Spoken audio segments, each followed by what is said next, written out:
Hello and welcome to another episode of Feminine Scope. On this program, we'll discuss issues affecting women, celebrating their wins and seeking ways to solve their challenges. I am Amanda Ezekwe. For someone who enjoys cooking, baking or food business generally, learning how to start a food business from home is a great way to combine it into a hobby or career. Every home-based business, especially the food business, requires a lot of research, planning and marketing strategies for it to be sustainable. Starting a business from home can be a very daunting task, but there are numerous positive aspects to get going. You don't need to have any work experience to start up a food business. You don't even have to be a marketing professional or have a business degree to make it in the food business. The first thing you must have is passion for your product. If you're still not sure this is the right venture for you, today we'll be discussing about the food business in Nigeria, why the food business can be an attractive option. My guest is the CEO of Odungide by UD Foods, a food processing company founded to produce unadulterated palm oil and Nigerian spices to meet the needs of the working class woman. You will get to meet my guest after the break. Stay tuned.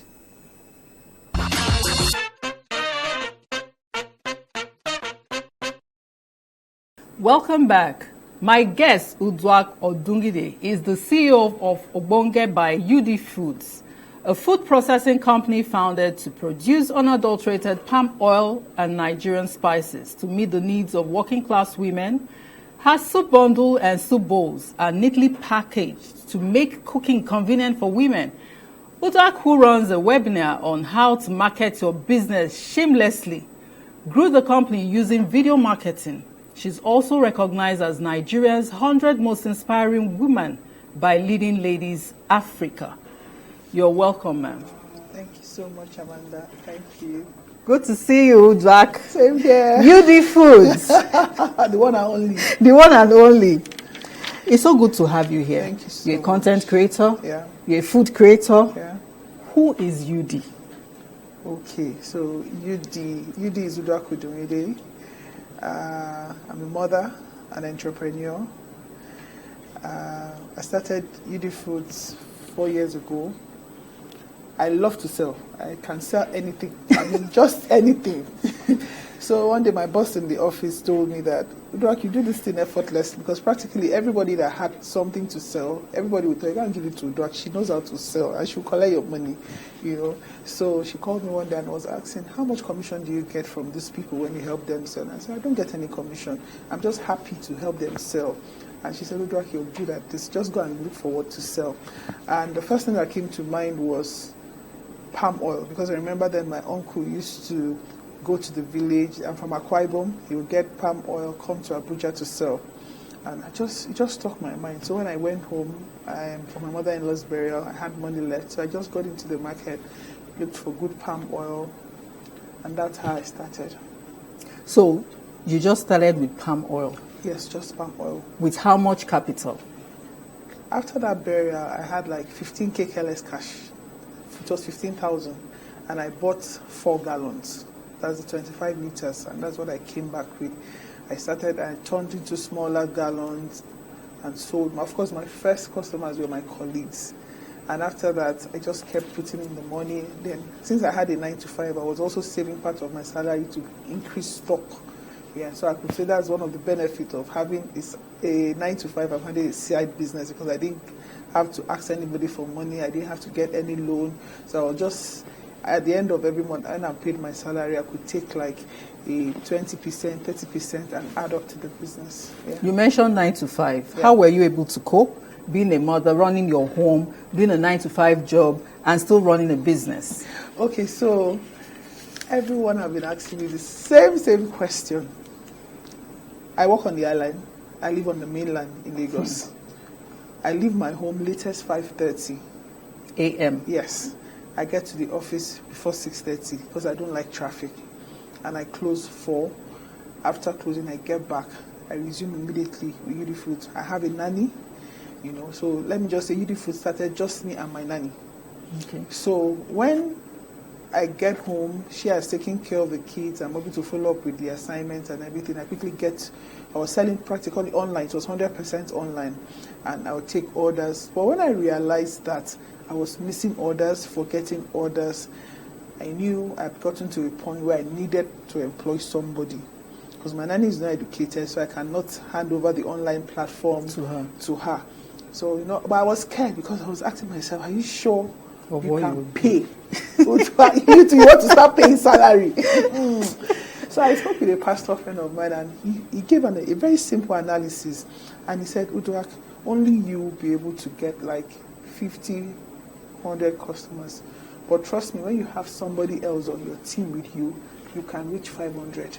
You have lots of orders. And it just sticked. So I just started asking. I didn't go for a graduate. I couldn't, of course, afford to pay a graduate. So I just looked for someone that had finished SSC. I was just waiting to get into the university. And fortunately for me, someone referred a young lady to me, and I just put her through how to take orders, how to package orders and everything. So she was always coming to my house. Thank God for my husband. He just said, okay, no problem. Because of course I felt that I had not grown enough to go get a store. So we started from the house. So she comes in the morning from 8:30, she resumes. So when I get back, we just review together. So that was how I was able to then, for me, I had no leave days. My company, I'm entitled to 30 days leave, but I never used it for leave. So for me, it was me planning trainings. Okay. Because I don't come from a family of entrepreneurs. So all the training I could get, I was always looking for. So if I hear that, there's a training for entrepreneurs, it's going to take 1 week, 2 weeks, I would have booked my leave for those days. And my weekend, honestly, there was no one there. There was no time, because weekend was the only time I had to review what do we need to restock. Is there an order that we found missing? It was a time for learning for me to, I'm doing this, what else can I do? How can I do it better? So that was how I was sincerely able to juggle them. From one staff, we grew, then we moved out from the house. I got a little store, I employed. I now found out that even with, I can remember her name, Fadekemi, she also started missing orders. Meaning we had grown past one customer service rep. So I had to get on somebody else to join her. And gradually, for me, my strength is marketing and strategy. So I was able to start focusing on that while they were attending to. So that was how I was sincerely able to juggle it. You when you were talking, you mentioned about strategy and all that. Now you started with palm oil. Yeah. UD Foods is a household name, not just in Lagos, but in Nigeria right now. You delved into other things, and not just other things, homemade spice, homemade food that are NAFDAC certified. Yeah. How did this happen? Okay, so we started with just palm oil. Like I said, I had no business training. I don't know anything about business, so I just stick to palm oil. My price was not even right. That's the truth. So I just felt, you bring in the palm oil, you turn, this is how much you make, you take the money, put it back. I was not saving, I was not doing anything, but since I'm very cautious with spending, I was not doing the frivolity. The money was still going back into the business. So we had customers ask us, Uduak, do you have crayfish? I would say no. Uduak, do you have dry fish? No. Do you have pepper soup spice? No. It was a no for a long time, until one day, I asked myself, Uduak, wait now. I don't understand. You are leaving money on the table. Your customers are telling you what they want. And I realized that because it's delivery, they were not comfortable buying just palm oil from me, paying delivery, going to another vendor to buy crayfish and paying delivery. So I added dry crayfish. Then I added spices. I did not put in products.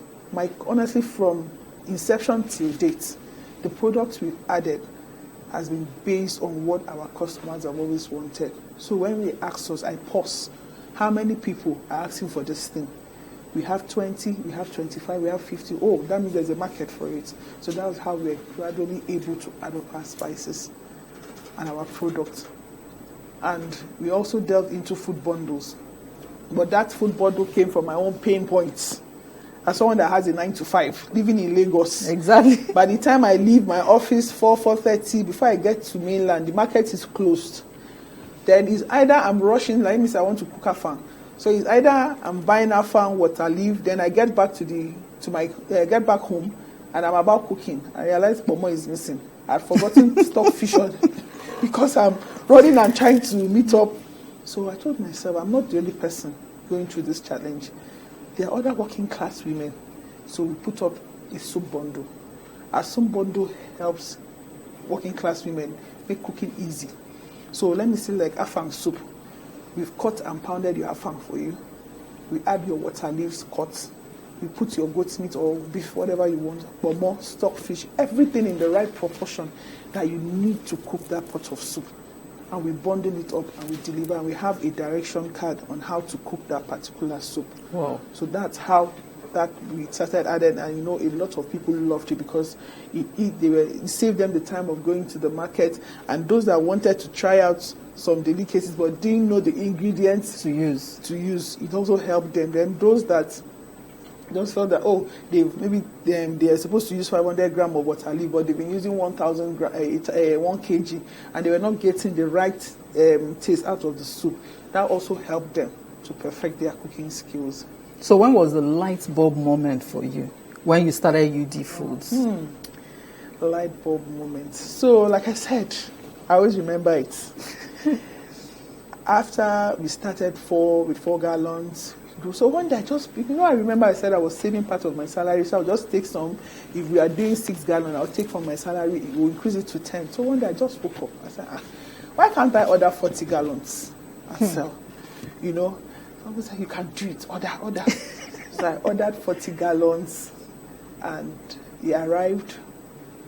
And my nanny, I came back from work and my nanny said, Ma, this set of oil is not moving. What's happening? It's been here. You need to sell.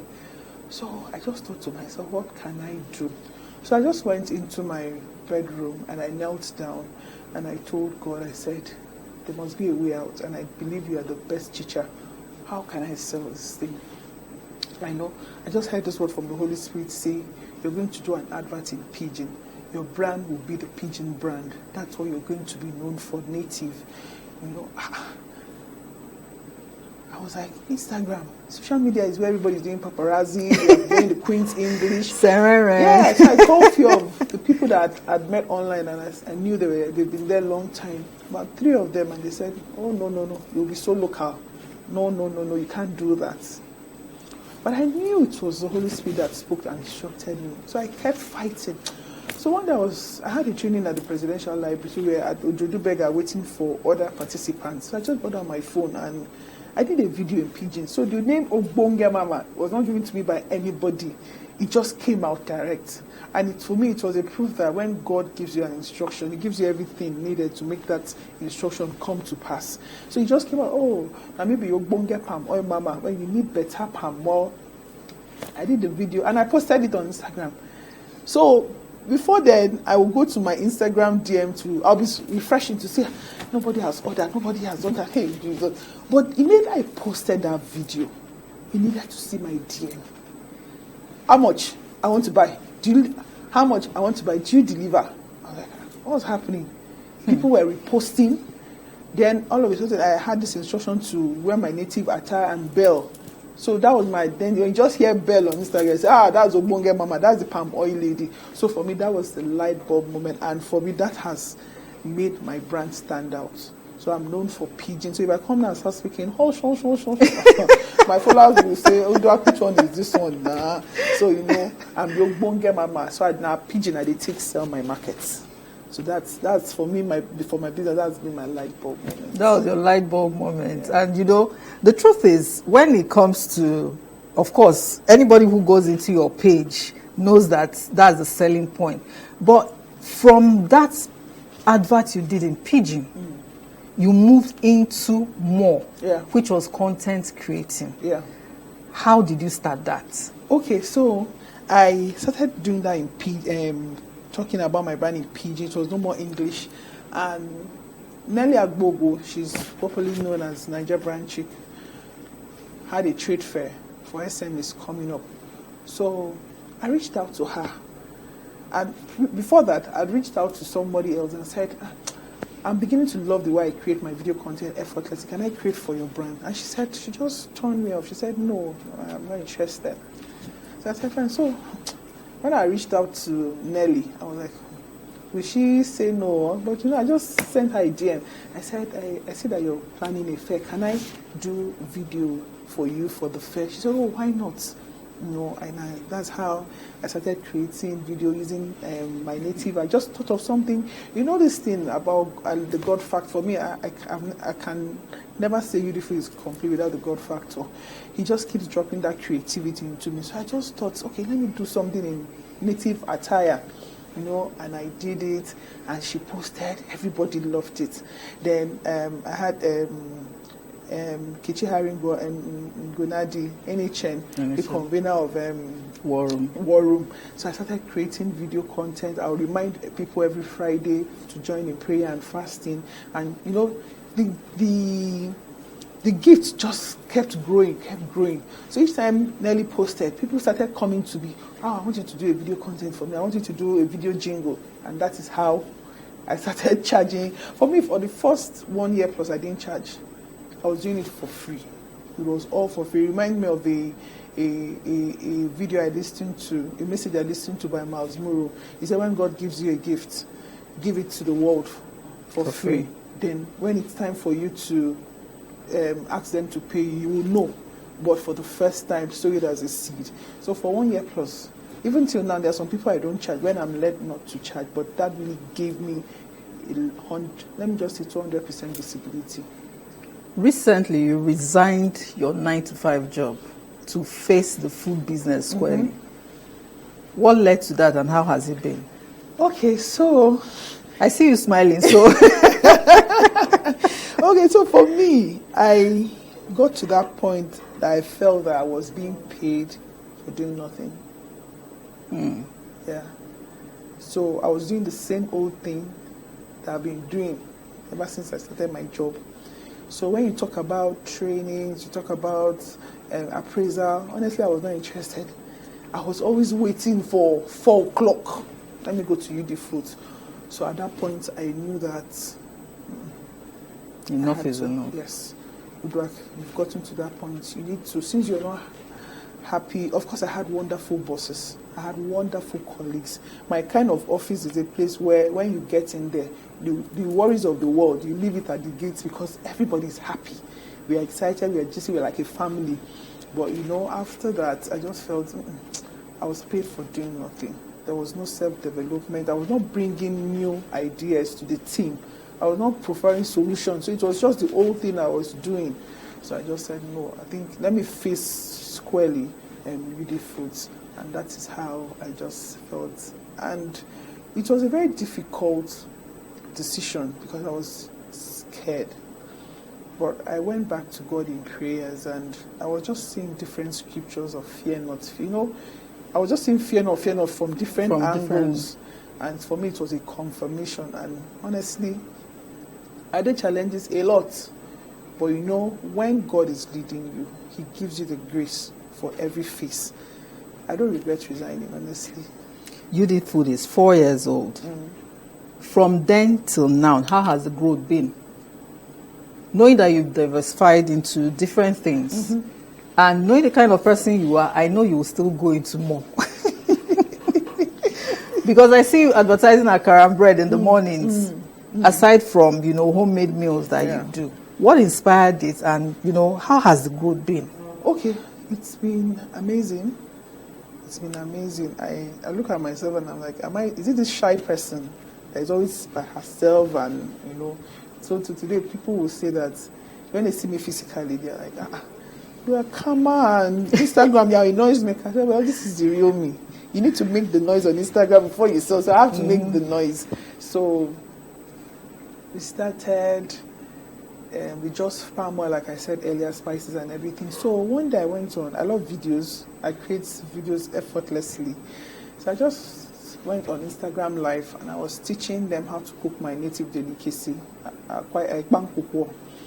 So I was showing them the process of grating the cocoyam and everything. Someone that was live with me said, Uduak, madam, this thing, Luala is plenty. Can't you just package this thing and sell for us? And I looked at the comment and I smiled. I said, no, wahala now, I'll package and sell for you. Somebody else now said, Uduak, this stress is too much. Please cook. When you finish cooking, package and tell us the price, we'll buy. I said, wow. So the next week, I posted on Instagram, Ekpan Kuko for sale. And see our DM, I want. I said, are you serious? So we made it every Friday thing. Which you still do? Yes, we still do. Wednesdays and now we've increased it Wednesdays and Fridays. Then someone came again and said, you remember I said each product we've added has been based on what our customers request. Someone said, don't you do our farm? Don't you do a dick and income? I said, we do. So we added that. So the place where we were located as at then, we found out that it was getting smaller for us. So we got a bigger space. And I said to myself, this space is big. What are we going to do with this front? Let's do a restaurant. For me, I always told myself that I never knew I would venture into having a restaurant or cooking. But I always told myself then that if I have to cook more, there must be a working restaurant where people can come in and eat, So when we got that space, I said, okay, let's use the front space for the restaurant. And that is how we started. And I told myself in the morning, what would people want to eat? For me, God gives me that idea, just pops up. I said, let's try bread and akara. My people said, bread and akara, ma. Hey, each time I drop those ideas, they're like, hey, she has started again. Madam has come again. I said, let's just try it now. Try it. So we started frying akara bread. People said, it was only akara. Someone now came and said, we need bread to eat this akara. Now, which one is this one? No, no. I said, we'll have bread next week. We got someone to supply us bread. So it was now a combo. People were buying bread, and I said, people love fried yam. Add yam. Because, truthfully, the economy we are, for me, I believe that money should be running around the business. Sure. The price of diesel, the price of fuel, salaries have to be paid. So I believe in drawing money. Okay, where are we leaving money on the table? Oh, we can do this thing in the morning. We can do it in the evening. That money we get from there can fuel the gen. You can get diesel. You can do something. So that's how we started. That's how far we've come. But aside from the morning akara and bread, do you do anything in the evening? Yeah, we do akara also in the evening. And you have people who do it for you? Yes. How has your staff strength been from 1 to? For now, we are almost 17 staff. Because we now have the restaurant staff and we have UD Foods. So it's really good. So you demarcated it? Yes. So we separated the business. So we have UD Foods and we have UD Foods restaurants. So UD Foods restaurants, everything funds itself. UD Foods, under the condiments and spices, funds itself. They pay their salaries individually. We don't merge it together because I wanted to see the growth. I wanted to see what was coming and what was going out.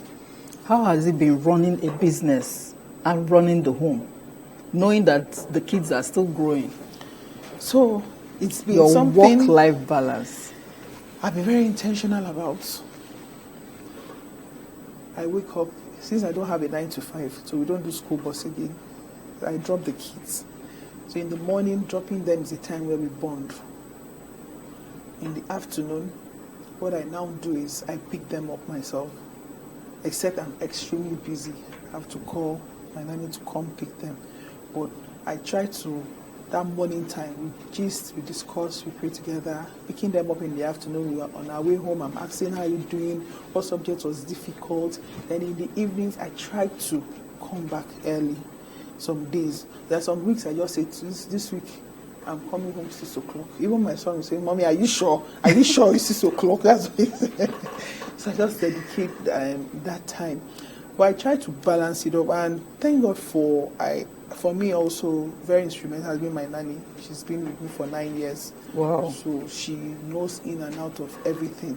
So it's been that's how I've been able to. And then, of course, weekends we are together. And the times where I know that I'm not around, I'm going to stay long. I just pick that, okay, all of us come, let's go to the office today. So that's how I've been able to. Then my husband has also been very understanding, so sometimes he's eating this soup, I'm tired. I said, please don't be upset. I'm going to do something else. So I've been able to, by the grace of God. Balance it. Yeah. Did you ever dream of owning a food business while you were growing up? No. Did you ever enjoy cooking? No. So how did all this start? Because sometimes when you see people do some things, you will feel, oh, okay, I've always had that dream to do this. I didn't have a passion for palm oil. I like the sincerity. We've got that time we come and say passion. There was nothing like passion. Till today, I don't like cooking. So how have you been able to run the restaurant? We started, we cooked, we have a menu, how everything goes. The day I'm in the mood to cook, I go in there and cook. But I have a wonderful team. They know what to do. And like I said, I always tell every business owner, focus on your strengths. My strength is marketing and strategy. So I tell them, okay, what are we cooking today? Then the day I'm in the mood, I'll sit down there and I'll grate that cocoyam and wrap that ekpa. So structure has helped me. They know what they need to cook a pot of afam. They know what to cook a ikan. So I don't need to be there. Then for palm oil, when I started selling palm oil, and people started giving us positive, honest reviews, not reviews that we asked for. So let me bring in something now that when we started, there was a time we ordered 100 gallons of palm oil, and when it got to us, my mentor was the first person that ordered, Mrs. Saudat Salami. She's the CEO of Easy Shop, Easy Cook. She's been in the usiness for 16 years. So she said, Uduak, when your oil comes, you need, I think she ordered like 20. So they picked up from my house, and they brought it back. I was like, wow, I said, the palm oil is not good. I said, hey! I said, like, we started checking. Amanda, only 4 gallons. Only 4. It's good. 4 yes, gallons out of 100. I called the supplier and I said, these oils were good. It was bad that we're seeing worms inside the oil. Yes, worm. And the guy said, no, just get a drum, turn it inside. The one, that other one that is good, mix it. Each drum, mix one. I said, are you serious? I should be mixing. I said, oil is not good. He said, I should mix. What am I mixing? He said, madam, you can't do like this business. This is how you do it and make money. I said, I will never do that. The oil is not good. The oil is not good, and I'm returning it. He said, you pay the transportation. I said, no problem. Let it be a loss. I had to call my mentor. And for me, mentorship has been amazing. Mm-hmm. It has been amazing. I called my mentor and I said, wow, I was crying. Look at what happened. She said, it's part of the business lessons. Don't worry, you'll be fine. I said, okay, it's normal. He said, it's normal. I sat down, I went to my sitting room, I sat down. I said, okay, they say it's part of the lessons. But after that, I went online and I started searching. Where can I learn how to identify good palm oil? Where can I learn the processing? So I'm not just a seller. I don't just want to be a seller. I want to understand the process of palm oil processing. And I found NIFO in Benin. And I left. I was in NIFO for 3 weeks, a village. You went there just to learn how to process palm oil? I paid for the training. I went in there. 3 weeks I was there. They were taking me from department to department. And I said, wow, knowledge is power. So after that, I said, no more middlemen. So you find out a lot of the adulteration for food condiments come from the middlemen. So now, our palm oil we did a collaboration with the farm. They plant the palm fruits, and immediately they harvest. They take it directly into their meal. That same location. They process. Well. And my training at NIFO did was to show me the different ways palm oil are being processed, and the best that will retain your palm oil shelf life for more than a year. The clarification, the sterilization process, everything. That was an eye-opener for me. I said, they're just selling palm oil. You didn't know anything. So from then, I was able to locate this farm. We partnered together, and it's been amazing. And the beauty of this partnership with this farm is that there was a time we also ordered, and when it got to, they found out that they loaded the wrong oil that was meant for the sludge. And there was no arguments because there was a process. It's a standard partnership.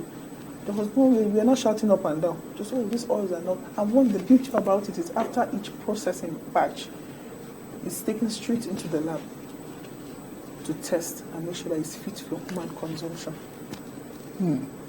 So after that, I think we really have, it should be like maybe 5%. You know, I was about to ask the question.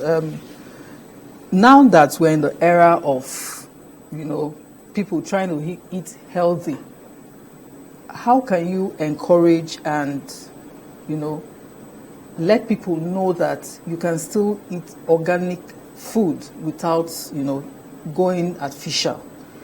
Because some don't even know the difference.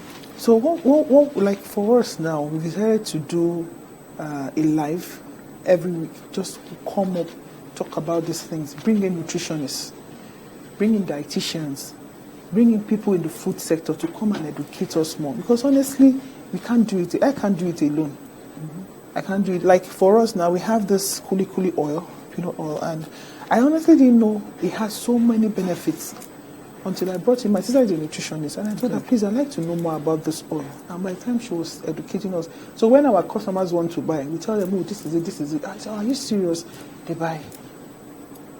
So we are able to, and also even showing them that process, the palm oil processing, the process.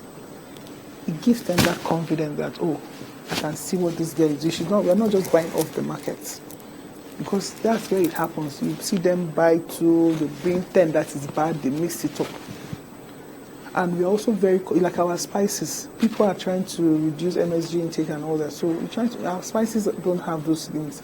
So if you tell me now, Uduak, I want to cook okra, so but I don't want to use MSG, I have fish powder, I have dry fish, I have crayfish. I said, just balance it up. Your soup still comes out very, very nice.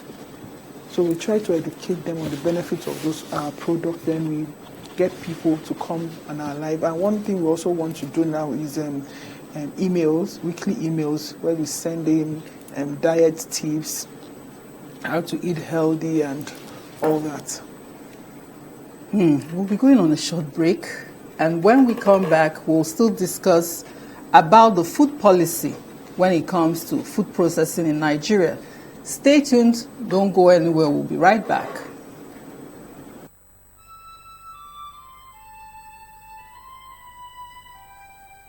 We are a nation blessed with people of diverse cultures, religions, languages, and opinions. It is ironic that we are now being ripped apart by our greatest strength, our diversity. We have allowed intolerance, insensitivity, bigotry, and nepotism to blind our vision of the greatness we can achieve working together as one. We may not have the same culture, nor religion, nor language, but we all belong to the same nation by the divine will of God. We did not choose to be Nigerians. Nigeria chose us. This nation is our divine heritage, and if we open our eyes, we would realize that what divides us pales in comparison to what unites us. And by the comparison and conciliation of our differences, we will grow until our differences disappear. Our unity cannot be willed by mere declarations, nor do we get unity by ignoring the questions that beg for answers. We must celebrate our diversity and debate our differences without fracturing our unity. Our strength is not in our numbers, but in our unity, because even the weak become strong when united. Nigeria unite. This message is brought to you by Abuja Broadcasting Corporation, owners and operators of ASO Radio 93.5 FM Abuja, ASO Television DSTV Channel 392, Star Times Terrestrial Channel 127, Free TV Channel 507, People's TV Channel 285, and UHF Channel 38. Welcome back. If you're just joining us, this is Feminine Scope. We have been discussing the food business in Nigeria. We still have our guest in the studio, Uduak Odungide, the founder of Ogbonge by UD Foods. Before we went on a short break, we talked about how to encourage people to eat organic foods, and you explained about the MSG and all that.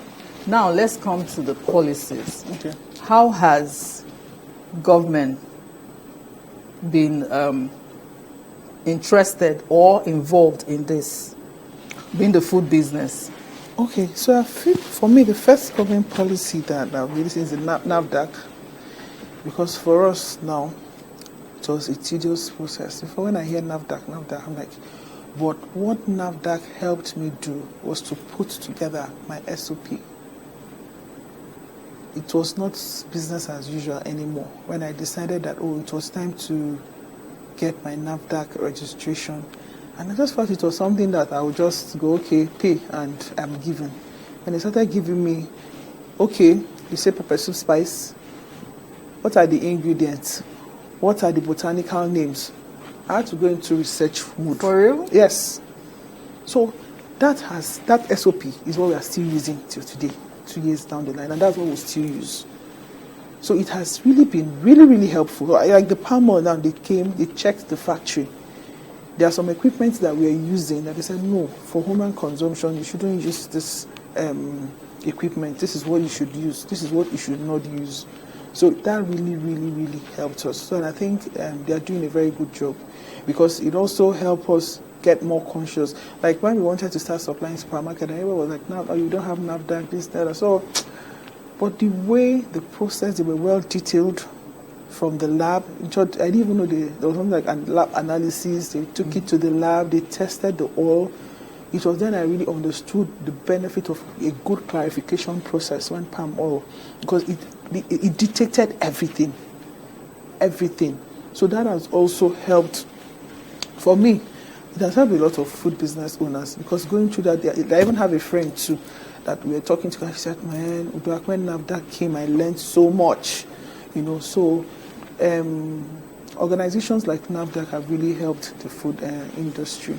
How have you been able to maintain the standard? Now that they've given you an SOP, so how have you been able to maintain it? No, that SOP is based on my own production. On your own production? Yes. So they just guided us that, see, you cannot just wake up and say today you want to do 10% of garlic, 2% of...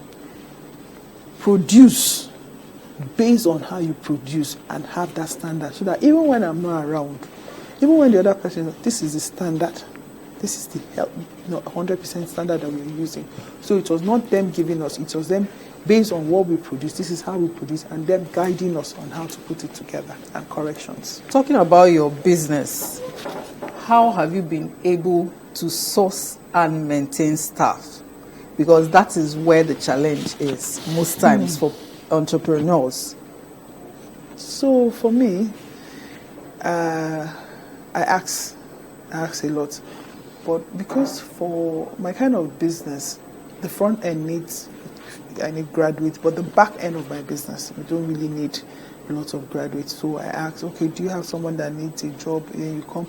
But honestly, it's when you don't get the right team, it's difficult. So you have challenges with theft, you have challenges with lies, laziness. Some people just don't want to work, but they want to be paid. And for someone like me, when you come, the staff will even tell you, do you know how to work? Because my boss is a workaholic, And so we started for the high-end graduates. We had a discussion with a partnership, rather, not a discussion with an HR company. So when we are short, we just send them an email. Oh, we need so we need someone for customer service. We need somebody for sales. We need somebody for finance. So it made it very easy for us. So they interview the person, they check you. We tell them what we want. So they do the research, then they do the first level of interview, then they send to us to continue that. So that has really been helpful. What's the place of mentorship in your business, in the food business? Amanda, mentorship here is very important. Hey, God. Mentorship is key. So I remember I did a training when I got serious with my business with Mrs. Inia Bimbola. And in the course of the training, she said, this person does your business, so you should be close to her and learn from her. And she mentioned my mentor's name, Mrs. Saudat Salami. I went online, searched for her, sent her a DM. She didn't respond. And I said, Mrs. Inia, I just made a reference. Mrs. Inia Bimbola sent me to you. She now responded. She said she booked an appointment, and mentorship saves you a lot of mistakes you'd have made. It makes it not. She was in short. I never knew there was a platform where we could go get training to be an entrepreneur. She was the first person that when I reached out to her, when I had a meeting with her, she said one thing, and I'll never forget. She said, I will not mentor you until you've done a program with Faith Foundation. Wow. And it was not a one-day program. So she pushed you? Yes. It was a 3-month. That's one of the things I said earlier. My weekends were out for 4 months. Because I was going every Saturday, and I just had my baby. My baby was like 4 months. I was going with my baby for that training. I can't forget. And the experience was amazing. So for every phase, I've had a mentor. I have a mentor. There are mentors that I know that are good when it comes to sales and strategy. And I get close to them. I learn, instead of me doing it this way, do it this way. So for me, I tell business owners, if there's any mistake that I made when starting my business without a mentor. So anybody that tells me, I want to do this, I'll tell them first, look for 2 or 3 people and follow them. You might not have that physical meeting with them. It's just understudying them. Have they written? Do they have courses? Buy their courses. Do they have books? Buy their books. That's also, for me, mentorship doesn't mean you should almost, you can learn from their videos, their courses, their books. So mentorship has been, without mentorship, I won't get here. So how do you cool off when the heat is in the kitchen? How do I cool off, Amanda? I still sit to work.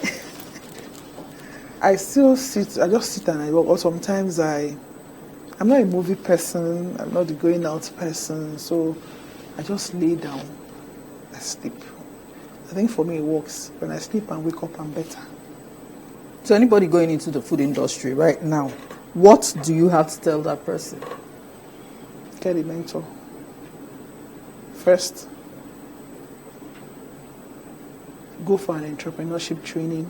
Look for paid or free, whichever one. And learn to market. You don't have a business if you don't market. You can't market. I hear people say, they are shy. I don't understand. You have a business. Is it me that will come and talk about your market? Your intro says you market. You teach people how to market their products shamelessly. You can't be a business owner and not know how to market. You need to know how to market. You need to. So I was talking to a friend, and she said, this is what she do. I said, so how are you going to market it? And she kept quiet. I said, you've not thought about it. If you have the best brand, label, branding, this, and you don't know how to market, it stays there on your shelf. So I said, for me, mentorship, get a training and tell yourself, okay, what am I going to start with? I started with palm. Do you know that even till now, today, people still don't know that we have spices. Really? Yeah. That's to show you that even as much people, because I built the brand with palm oil. So people just come. So when they come now, we have this, I didn't know. I didn't know. So I tell people, if you can be known for something, do you want to be known for egusi? Do you want to be known for stockfish? It's not as if you won't have other things. But when your name rings a bell, they know you for something. Then you learn how to market. For me, I said, go and learn how to use social media. 99% of our sales come from social media. Don't say that I'm a shy person. You have to drop. I'm a very shy person. Because when people see you, they can't even relate you with the person they're seeing on Instagram. Exactly. Everywhere. I just come out and say, they expected to see somebody shouting and making That's what we need to sell. So we exhibit it there. When we are outside that camera, my mentor will say, when Uduak is in front of a camera, she's someone else. When I'm there, this is my cool self. This is the real me. So for me, anybody that wants to go into the food business, look for someone that you want to understudy, someone that will mentor you, go for entrepreneurship training, get on social media, be known for something, and be ready to put in the work. Nobody owes you anything. you owe yourself that success and you just keep pushing. Yeah. What do you think about the rise of food fair in Nigeria? Because we have a lot of brands, organizing food fairs. Do you think it has helped? Oh, it has helped. I came to Abuja from Lagos for a 2-day fair, Nigeria Branch Trade Fair, and I was amazed. Oh, I was amazed. We had new customers. There are people that, because we are an online store, there are people that don't trust you. They still feel you're a scam. So a lady came and said, okay, this is your oil. Okay, I now believe you. Let me buy this. It's for me, it's an amazing platform. For me, it has helped me to connect physically with my customers. I've also been able to meet new customers. I've also been able to educate my customers. And above all, sales is the cocoa. Sales is the cocoa. Money. Yes. So it's an amazing platform, and I just want to thank every corporation, the likes of Nigeria Branch, a lot of them out there that are putting this thing together.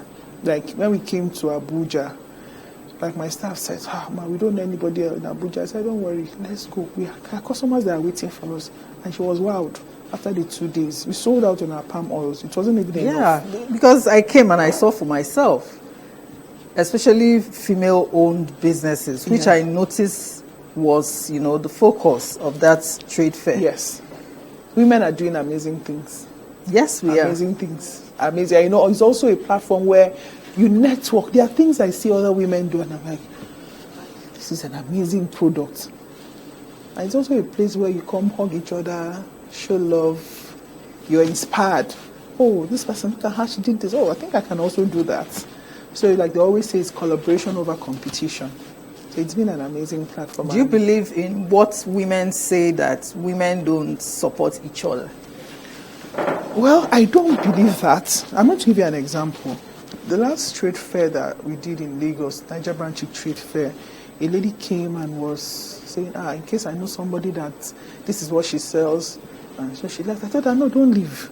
Drop your product on my shelf. Drop it with my products.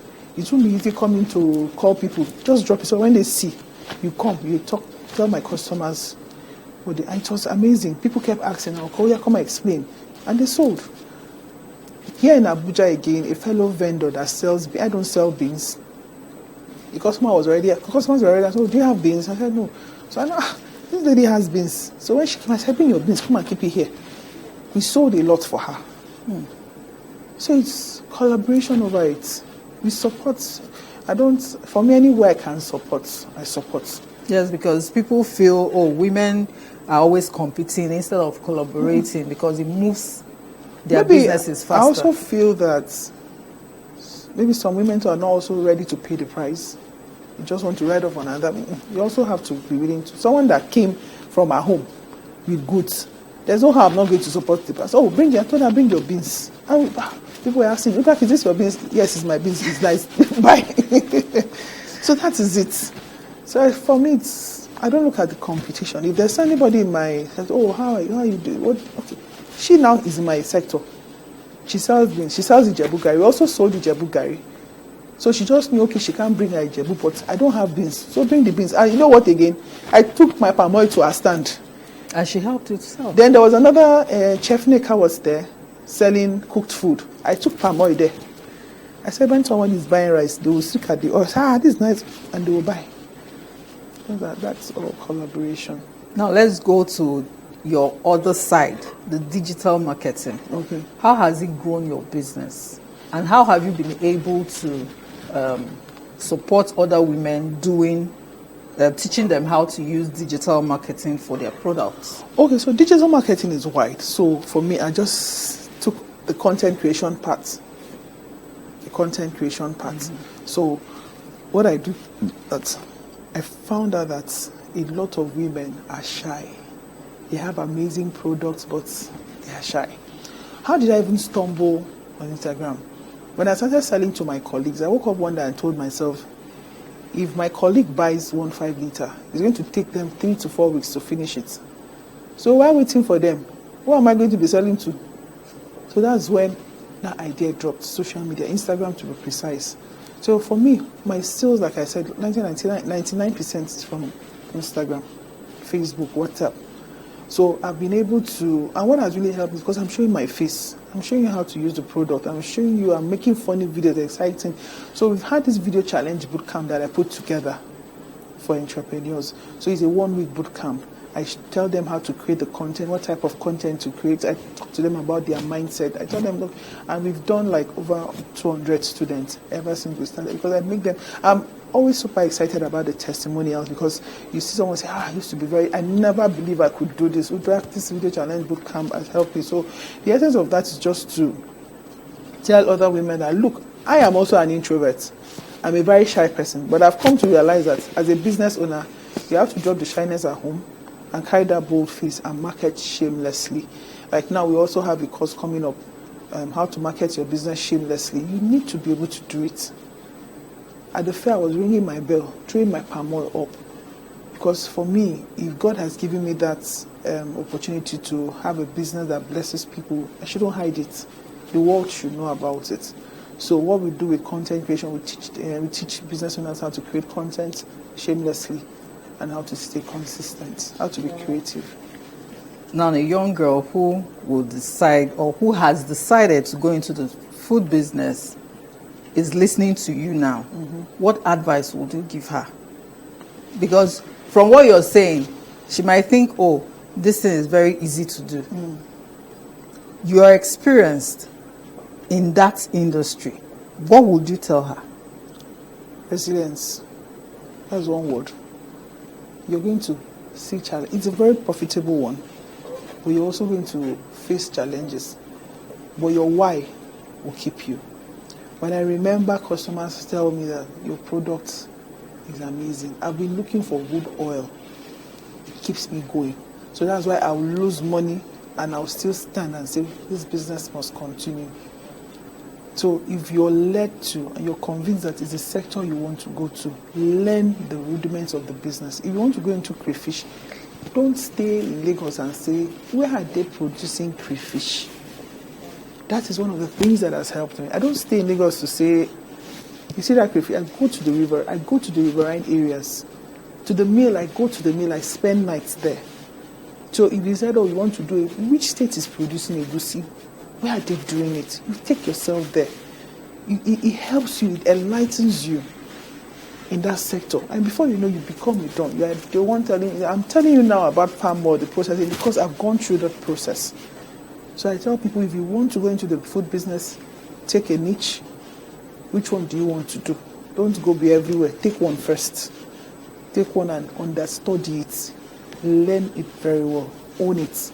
And tell yourself, I'm going to put on the jacket of resilience. Because that means that you're standing in the midst of war, in the midst of the economy, in the midst of the challenges. You're telling yourself, I will prevail because there's somebody my business is going to bless. Mm.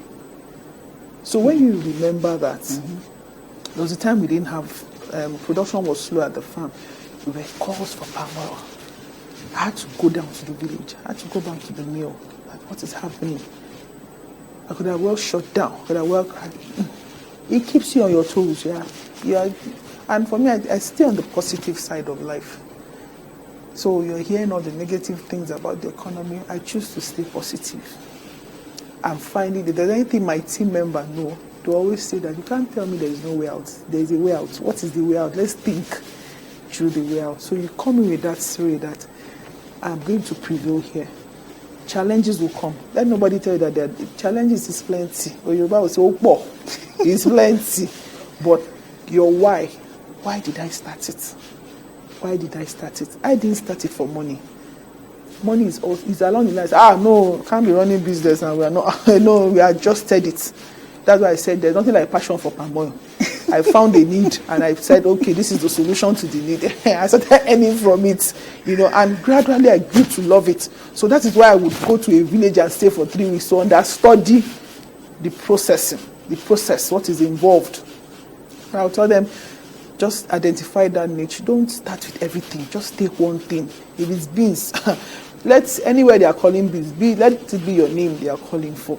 People that came to the fair were like, palm oil, where is your palm oil? Where is your palm oil? As at 8 o'clock, midnight, palm oil. Yeah, palm oil has finished. It's when they now come for palm oil. Oh, you have this, you have this, you have this. But you've carved a niche for yourself. We sincerely appreciate you for taking out time to be with us today. Thank you. And I know that young girl who is planning to start a food processing business or a food business generally would have listened and taken notes and decided on what to do with it. Yeah. Thank you so much. Thank you so much, Amanda, for having me. You're welcome. My guest, Uduak Odungide, is the CEO of Obonge by UD Foods, a food processing company founded to produce unadulterated palm oil and Nigerian spices to meet the needs of working-class women. Her soup bundles and soup bowls are neatly packaged to make cooking convenient for women. Uduak, who runs a webinar on how to market your business shamelessly, grew the company using video marketing. She's also recognized as Nigeria's 100 Most Inspiring Women by Leading Ladies Africa. Finally, a business is only as successful as the people who run it, and a food business owner cannot be the only one running the business. For example, when setting up a food business in Nigeria, we know that the aim is to become big and known. Therefore, you will also have workers in different departments, from the customer service to the cook in the kitchen.